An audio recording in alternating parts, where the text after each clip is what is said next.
All right, children, I'm going to be reading a bedtime story from the book Politically Correct Bedtime Stories, Modern Tales for Our Life and Times.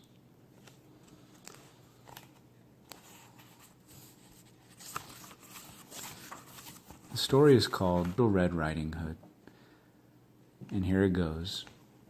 So just sit back, relax, and listen.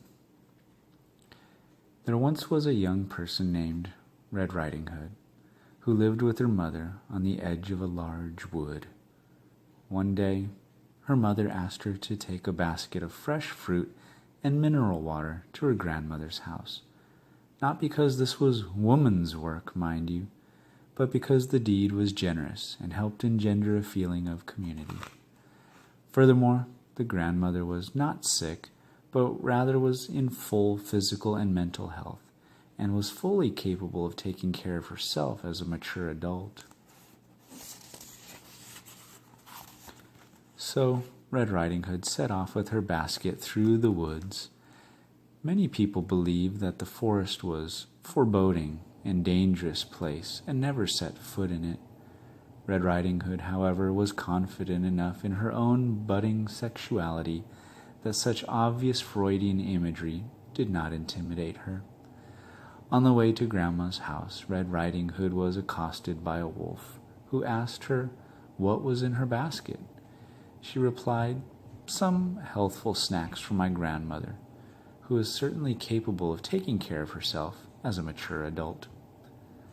The wolf said, "You know, my dear, it isn't safe for a little girl to walk through these woods alone." Red Riding Hood said, "I find your sexist remark offensive in the extreme, but I will ignore it because of your traditional status as an outcast from society, the stress of which has caused you to develop your own entirely valid worldview. Now, if you'll excuse me, I must be on my way." Red Riding Hood walked along the main path, but because his status outside society had freed him from slavish adherence to linear Western-style thought, the wolf knew a quicker route to Grandma's house.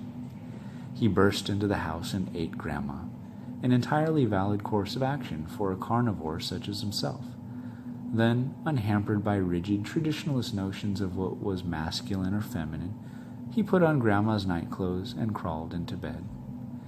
Red Riding Hood entered the cottage and said, "Grandma, I have brought you some fat-free, sodium-free snacks to salute you in your role of wise and nurturing matriarch." From the bed, the wolf said softly, "Come closer, child, so that I might see you." Red Riding Hood said, "Oh, I forgot you are as optically challenged as a bat. Grandma, what big eyes you have. They have seen much and forgiven much, my dear." "Grandma, what a big nose you have, only relatively, of course, and certainly attractive in its own way." "It has smelled much and forgiven much, my dear." "Grandma, what big teeth you have," the wolf said. "I am happy with who I am and what I am," and leaped out of bed. He grabbed Red Riding Hood in his claws, intent on devouring her. Red Riding Hood screamed, not out of alarm at the wolf's apparent tendency towards cross-dressing, but because he was willful invasion of her personal space. Her screams were heard by a passing woodchopper person, or log fuel technician, as he preferred to be called. When he burst into the cottage, he saw the melee and tried to intervene, but as he raised his axe, Red Riding Hood and the wolf both stopped. "And just what do you think you're doing?" asked Red Riding Hood.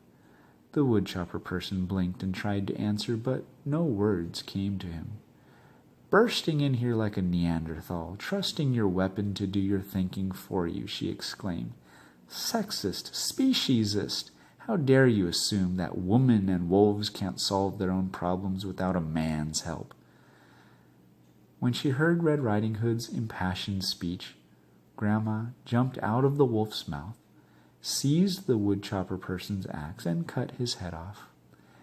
After this ordeal, Red Riding Hood, Grandma, and the wolf felt a certain commonality of purpose.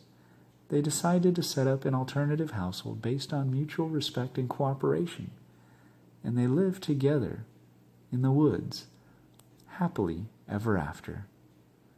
Wasn't that a great story? The end.